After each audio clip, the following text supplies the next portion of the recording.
Good morning and welcome back to Natyyhere. Today we will be discussing the 3-ingredient chocolate cake by Ree Drummond from thefoodnetwork.com. Now, this is the second time that I've made this recipe. Each time I've made it, I use slightly different ingredients.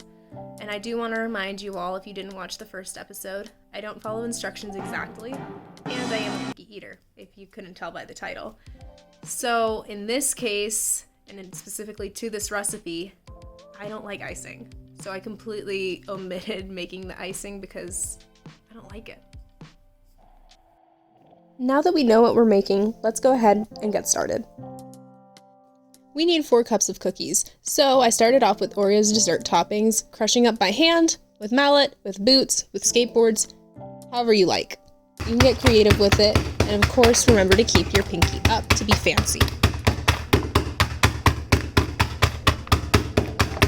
Cookie number 1, done. Next up is the Chips Ahoy Blue Candy Blasts. I went ahead and crushed them.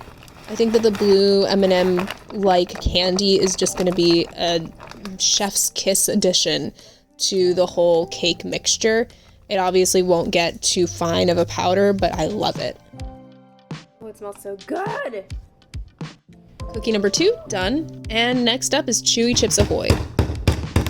Waste not, want not sure if that quote fits in well here, but I've gone ahead and just crushed up every single cookie inside the same Oreos bag, just to not waste anything additional. And here we go.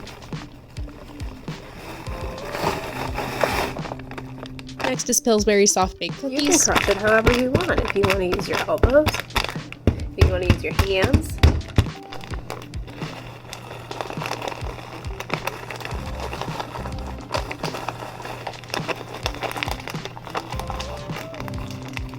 Cookie 4, done. And our last cookie to be crushed here.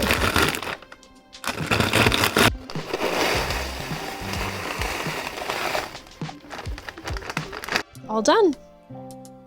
We go ahead and transfer the mixture, add in our baking powder, and all that's left for us to do is add in our last ingredient of milk. Mix that mixture up well and good. I, again, used a variety of cookies, crispy and non-crispy, so you may not get a very smooth end result, which is fine because I have candy pieces. I, again, didn't crush it up super finely, so I'm happy with how mine came out. Go ahead and transfer it into the pan that you're going to bake it into. The recipe states that it should be 20 minutes in the oven. For me, it took a little bit longer. But this is the end result. Here are those candy pieces I was raving about earlier. It tastes so good in there. And of course, here is your piece. And here's mine. So let's get into this rating.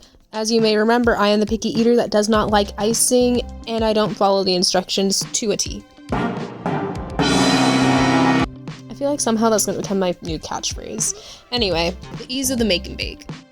I think that the process of making the ingredients ready to bake is fairly easy. It's a great way to get your kids involved in crushing up the cookies. The only thing that I think is a rather big ask of people that want to make this recipe is having 4 cups or 32 ounces of cookies available to be crushed. If you have a lot left over from a bake sale or just from the holidays, because those are coming up, or maybe you're like me and you just have a bunch that you've accumulated due to couponing, I think that that's a great way to get rid of the cookies because we're not really eating cookies as cookies, but cookies as cake, ooh, that goes by fast. So I think if you have the ingredients on hand, it's a great way to go ahead and use them. As for the bake portion of the ease of the make and bake, I used crispy and non-crispy cookies. I used, as you guys saw, the chewy cookies. The bake portion in the recipe says that it should be about 20 minutes. I had to double that for it to solidify. That's something to keep in mind if you're going to go and make this recipe with something other than crispy cookies. Our next question, is it picky eater friendly? I think so. I made it more geared towards me because, again, I don't like icing, so I decided to completely just forgo making it. So thumbs up for me.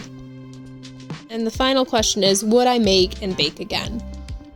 I think if I have the ingredients on hand, I will. I just don't think that I would go out and buy 32 ounces of cookies to make this cake. Maybe I would bake those cookies and have leftovers and use them. I can see me getting to the point of having this many cookies and using this recipe again, but I don't think I would willingly go out and purchase cookies to make it. And as always, I do have the calories per gram up above, 3.43. I think that's about like average for a dessert. I even saw a muffin that's considered like, a healthy dessert or a healthy breakfast option with the same amount of calories yesterday. So I think it's a good calories per gram. The way that we made the recipe today, just a few minutes ago, and the previous attempt I made a couple weeks prior, the consistency of this cake is very much like a brownie. So I think that the calories per gram is amazing. Again, I don't have any icing on it, so yours may come out a little bit differently. But let's go ahead and look at the pretty stars come up. Lovely. And that will do it for today. Thank you so much for joining me and cooking with me today. We'll be doing something every single week, so make sure to subscribe, like, comment for any suggestions or anything you want us to try and make next time. See you then.